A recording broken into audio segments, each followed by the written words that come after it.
سعد لمن يصلي ويسلم ويبارك عليه.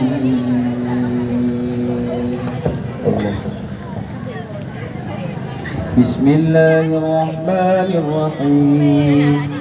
اتبع الإملاء مثل الذات العلية مستجرا فيض البركات على ما أناله وأولاه.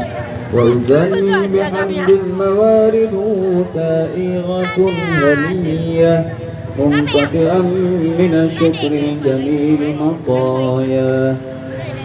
وأصلي وأسلم على النور الموصوف بالتقدم والأولية المنتقل بالغرار الكريمة والجباه.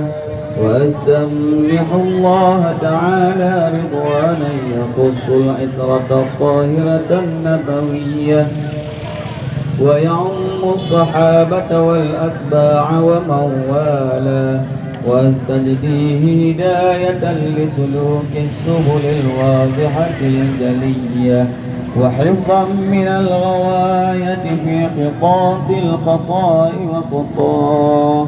وانشر من قصة المولد النبوي برودا حسانا عبقرية لا يعظما من النسب الشريف قدا تحل المسامع بحلاه.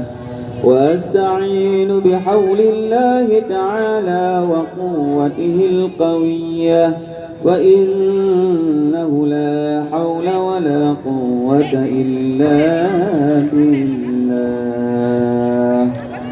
أغفر الله وقبره الكريم بعرف شديد صلاة وتسليم.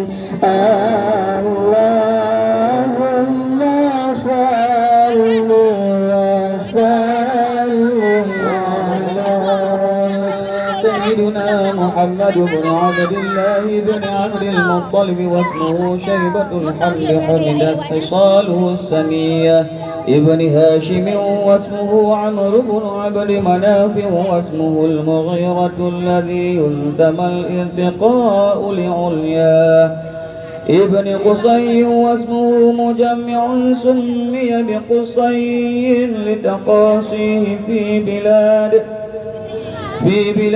قضاعة القصية إلى أن أعاده الله تعالى إلى الحرم المحترم فحماه ابن كلاب واسمه حكيم بن مرة بن كعب بن لؤي بن غالب بن فهر واسمه قريش وإليه تنسب البطون القرشية وما فوقه كناني كما جنح إليه الكثير وارتضاه ابن مالك بن النضر بن كنانة بن خسيمة بن مدركة بن إلياس وهو أول من أهدى البدنى إلى الرحاب الحرمية. وسمع في صلبه النبي صلى الله عليه وسلم ذكر الله تعالى ولباه ابن مضر بن نسار بن معد بن عدنان وهذا سلك نظم فرائده بنان السنة السنية ورفعه إلى الخليل إبراهيم أمسك عنه الشارع وأباه. وعدنان بلا ريب عند ذوي العلوم النسبية إلى الذبيح إسماعيل نسبته ومنتماه. فأعظم به من عقد تألقت كواكبه الذرية وكيف لا والسيد الأكرم صلى الله عليه وسلم واسطته المنتقى نسب تعسيب العلا بحلا قلدت نجومها الجوزاء حبذا قد سوداد وفخر أنت به اليتيمة الأسماء واضرب به من نسب طهر الله تعالى من سفاح الجاهلية. أورد السيل العراقي وارده في مورده الهني ورواه حفظ الإله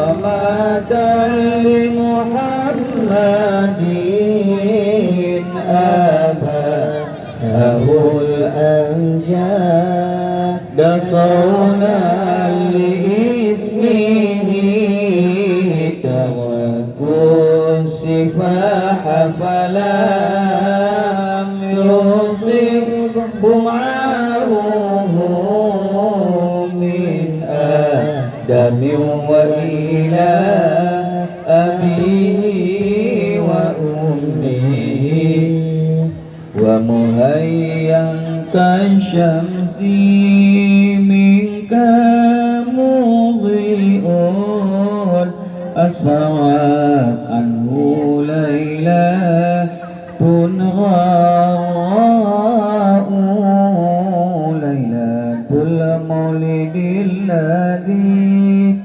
كان